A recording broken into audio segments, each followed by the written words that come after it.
everyone, I'm extremely lucky to be interviewing the brilliant Steve Heron today. Steve is the author of Maximus, and his latest book, Lingsley's Lantern, has just been released. He also wrote a series of 6 picture books, Feel Safe, Feel Right series in 2007. Wow. And in 2016, he was listed in the Queen's Birthday Honours and received an Order of the Australian Medal for contribution to the social and emotional well-being of children. How awesome is he? Embarrassed. I believe Steve is an inspirational author because of his beautiful picture books to contribute to the emotional health of kids, as well as his moving picture book, Lingsley's Lantern, which is all about bravery, kindness, and the true meaning of wisdom, and his work with school kids to inspire kids to read. Steve, thank you for letting me grill you. Cool, and thank you for that introduction. I feel humbled. Are you ready to get started? Yeah, far away. Completely unrelated to your books, but you love Guardians of the Galaxy. I also really love it. It's an incredible movie.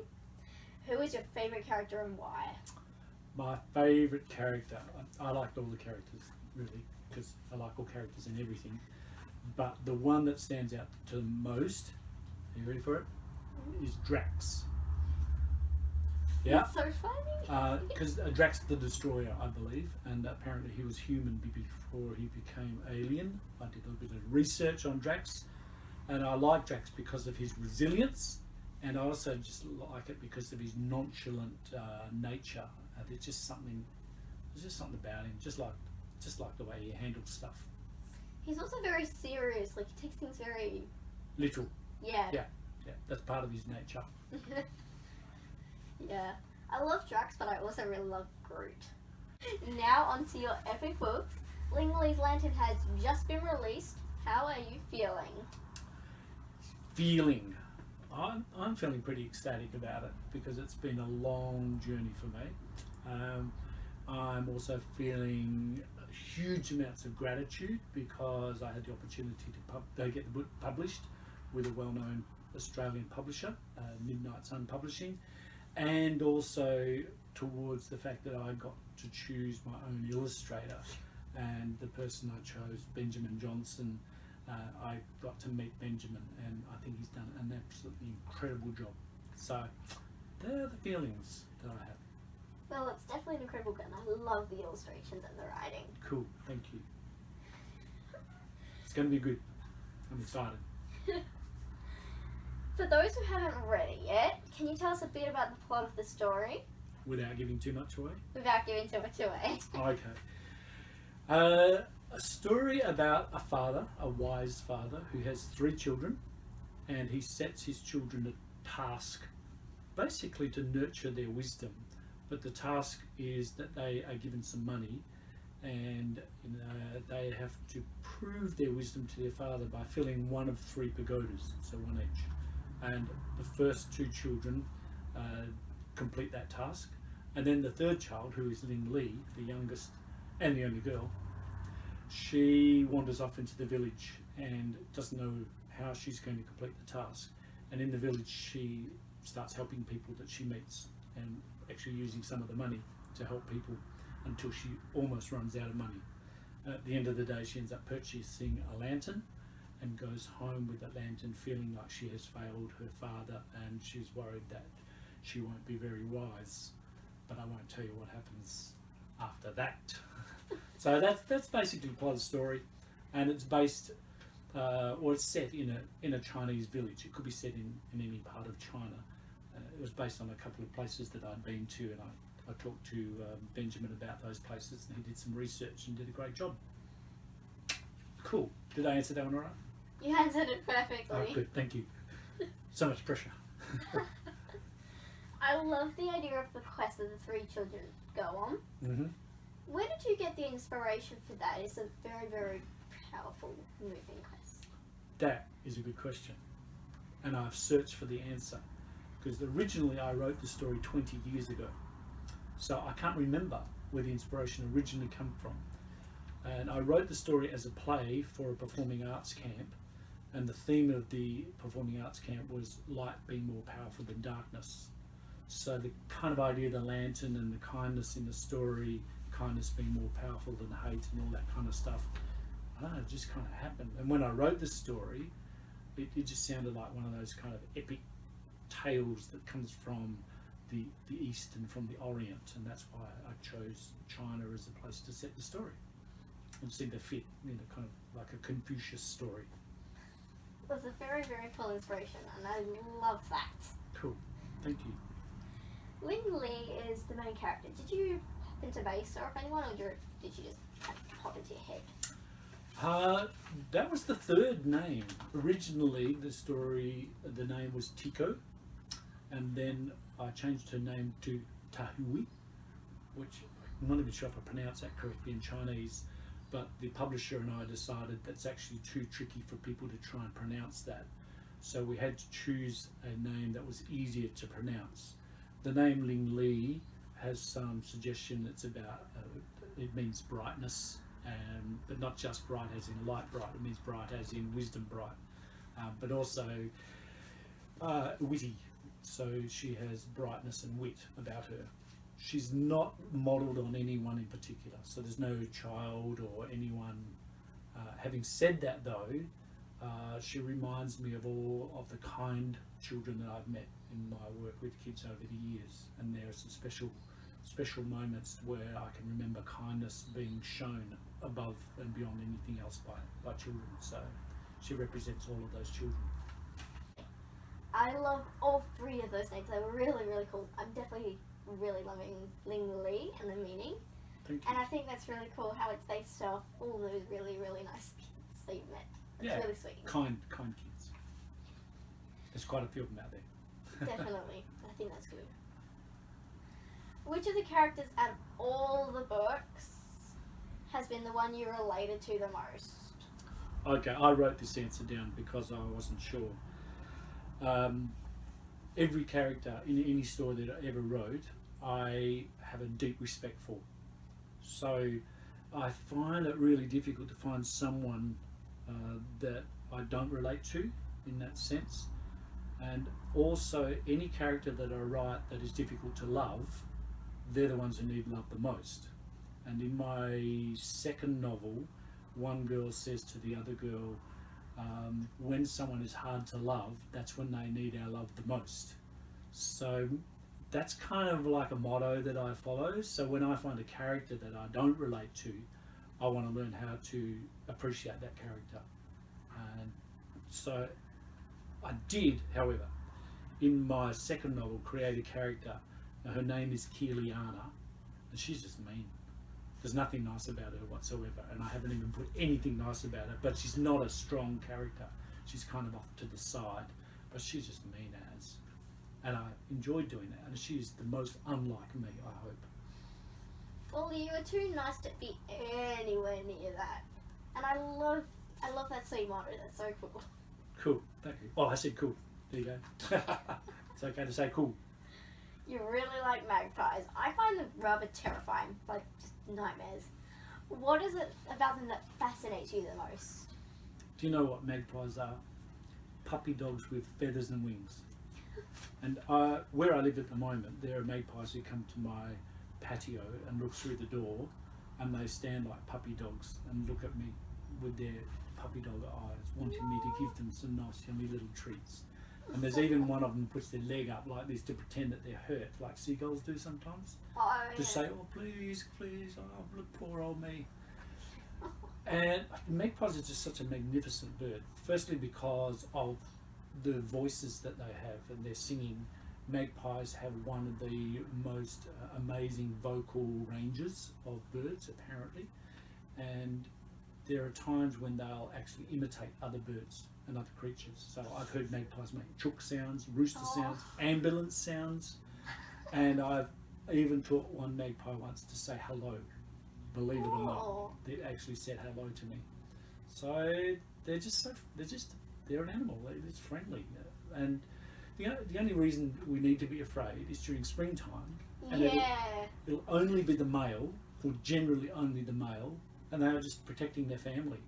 Yeah, that's the respectful thing. It's just even if I'm not near a tree, they always come after me. And it's like, I don't even attack you. What are you doing? So one of the things to do is during that time, if a magpie's like that, take some magpie food, and you can buy this stuff called wombaroo or something that's got insectivore in it, or you can mix it in with a tiny bit of mince so that you've got magpie food. So just put some food out, and then they go, oh, this person's friendly.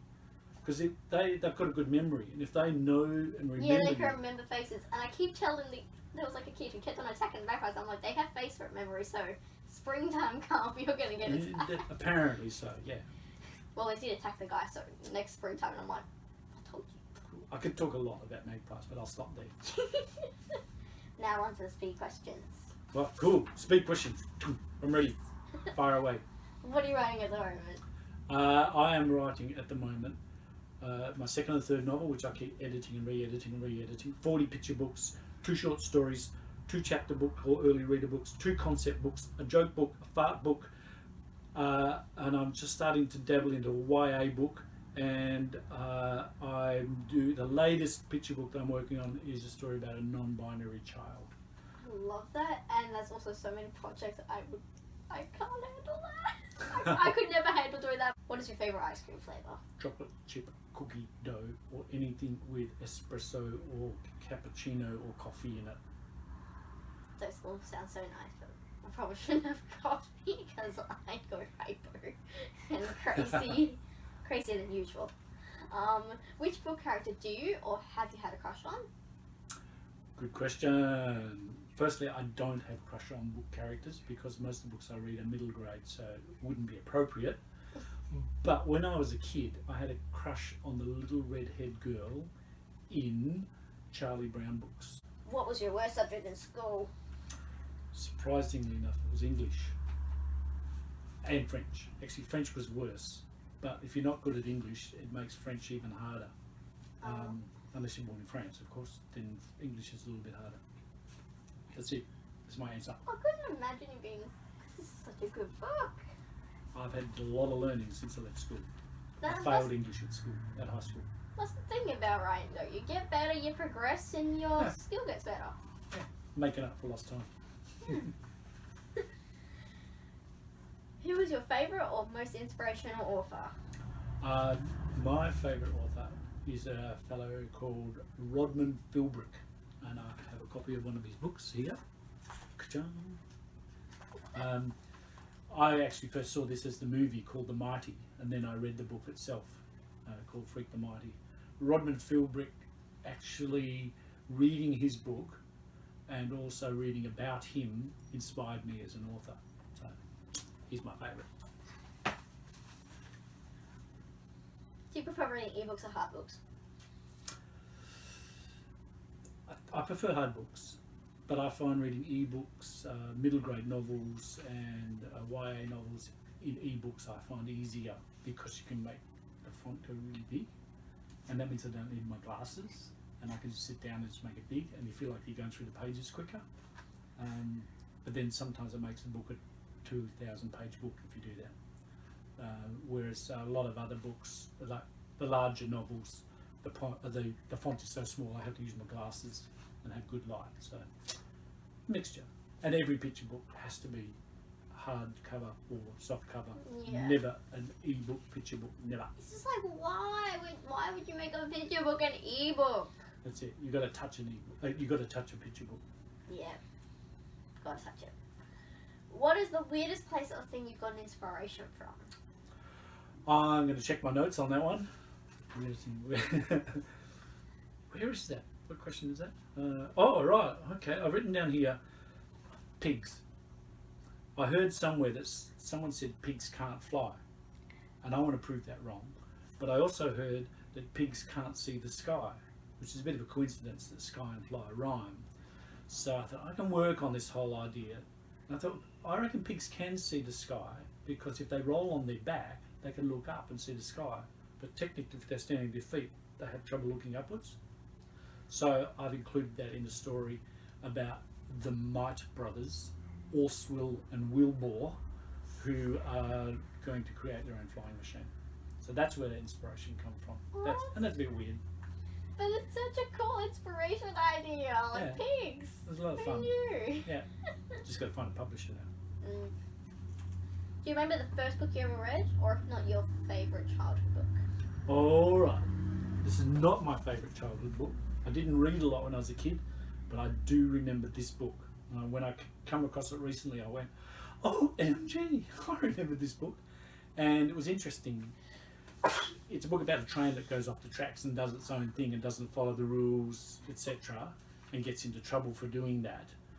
But it's interesting, when I reread it as an adult, I realised that it's actually full of didactic speech. Towards the end, he gets told to follow the rules and he ends up following the rules, and I think that's terrible. It shouldn't be in books nowadays for kids. But it's such a cool book because it reminds me of my childhood. It's a very, very sweet little book. I love the illustration. Golden book, yeah. Golden book. Every adult out there has read a golden book. What do you see as your biggest achievement so far? You know, I'm not one. I don't think I'm one that does achievement stuff. Like I don't do things to achieve things in that sense. So that's a difficult question for me to answer. So I'm going to check my notes to see what I actually wrote down. I think in writing, the fact that someone like me who failed English at school could write 3 novels. I just wanted to write picture books, and I surprised myself when I actually wrote a novel and then wrote a second one and then wrote a third one and have some ideas for a 4th one. So I think that's an achievement. That means a lot to me. And the second one in general is that I spent 40 years of my life working with kids, trying to empower hope in kids. And in that time, I saw a lot of kids' hope lights light up. And that is a personal achievement for me, to see that. Yeah. Oh, so cool. So, do you have any advice to share with young writers? I just did some very quick notes with that, and I come up with an acronym. GLOW. GLOW. 1. Go for it. So don't hold back. If you've got an idea, just get it down. Just keep writing and writing and writing. Don't worry about editing or anything. Do that later on. L. Listen. Listen to mentors. Listen to your critique group. Listen to people who've been in the industry for a long time.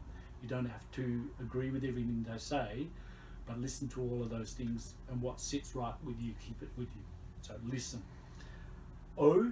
Opportunities. Whenever an opportunity arises, check it out, go for it. So a competition, a workshop, a chance to meet somebody, a chance to be interviewed by the famous Amani, go for it, just do it. Okay, so opportunities, take your opportunities. And W, write. Write what's in your heart, because that's what you know best, is what's in your heart. And if there's something you don't know about and you want to write about it, then make sure it gets into your heart. So do your research. GLOW, GLOW. Beautiful advice, and thank you. I hope I can be as amazing and famous as you. Yeah, Fame's not something that I'm interested in, but to me, everyone's famous. Everyone can be famous in their own way. Exactly. Like your books, they're super popular, and that's what I can see. Thank you. I appreciate that. And thanks for the interview. It was fun. Make sure to check out Steve Heron on his social media so he can share his incredible books. And make sure to share this so we can share his incredible work. All right, thank you.